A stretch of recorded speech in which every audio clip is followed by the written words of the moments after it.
បាទតើសួស្តីបងប្អូនថ្ងៃនេះខ្ញុំសូមចេញព័ត៌មានអាប់ដេតមួយទាក់ទងនឹងព័ត៌មានរំជួយដីបងប្អូនចេញពី page Earthquake News Everyday ដែលគេទើបតែចេញផ្សាយ1ម៉ោងមុននេះបងប្អូនតាមរយៈព័ត៌មានដែលផ្សាយដោយ page នេះបងប្អូនអាចចូលទៅមើលភ្លាមៗឥឡូវហ្នឹងក៏បាន page ហ្នឹងទើបតែ post 1ម៉ោងមុននេះទេបងប្អូនអញ្ចឹងគេជូនព័ត៌មានថានៅម៉ោង 1:15 នាទីនៅថ្ងៃទី3ខែមេសាហ្នឹងគឺមានការរំជួយដីដែលមានកម្រិតចន្លោះពី5ទៅ7.2 Richter ហើយតំបន់ដែលអាចមានការរងរំជួយនេះមានដូចជាប្រទេសឥណ្ឌូនេស៊ីហ្វីលីពីនតៃវ៉ាន់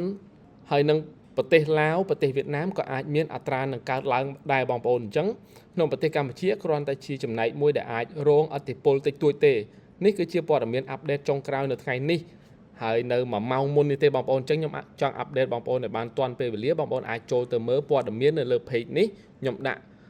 នៅក្នុង screen ខ្ញុំដាក់នៅលើ screen បង្ហាញបងប្អូននេះបងប្អូនអាចចូលទៅអានបន្ថែមទៀតទៅហើយយើងចាំមើលទាំងអស់គ្នាថាតើពេលវេលាជាក់ស្ដែងនៃការព្យាករណ៍របស់គេនឹងមានអីកើតឡើងដែរវាកើតឡើងកម្រិតណាកើតឡើងនៅក្នុងប្រទេសណាតំបន់ណាមួយយើងចាំតាមដានទាំងអស់គ្នាបងប្អូនអញ្ចឹងខ្ញុំអាប់ដេតប៉ុណ្ណឹងខ្លីៗចង់បញ្ជាក់ថានេះមិនមែនជាព័ត៌មានដែលធ្វើឲ្យបងប្អូនភ័យខ្លាចស្លន់ស្លោទេប៉ុន្តែគ្រាន់តែជាការជូនដំណឹងហើយនៅក្នុង page របស់គេផងដែរក៏បានបង្ហាញថានេះគ្រាន់តែជាការព្យាករណ៍មិនប្រកាសថា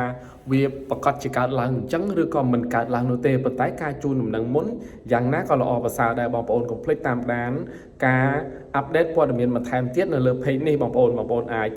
follow page ហ្នឹងទៅហើយបងប្អូនអាចចាំតាមដានទាំងអស់គ្នាថានៅពេលដែលគេមានការព្យាករណ៍ភ្លាមអញ្ចឹងយ៉ាងហោចយើងដឹង2ម៉ោងមុនអីអញ្ចឹងតើវាមានការកើតឡើងពិតប្រាកដដោយការរំពឹងទុកដែរឬទេដោយការព្យាករណ៍របស់គេដែរឬទេយើងរងចាំតាមដានទស្សនាទាំងអស់គ្នាបងប្អូនខ្ញុំអត់ហ៊ានថាមិនទេប៉ុន្តែគ្រាន់តែជាការជូនដំណឹងគ្រាន់តែជាការចែករំលែកព័ត៌មានប៉ុណ្ណោះបងប្អូនអត់មានបំណងឲ្យបងប្អូនភ័យខ្លាចស្លន់ស្លោ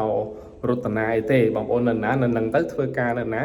ធ្វើការតាមសម្រួលធម្មតាទៅបងប្អូននេះគ្រាន់តែជាការជូនដំណឹងប៉ុណ្ណោះ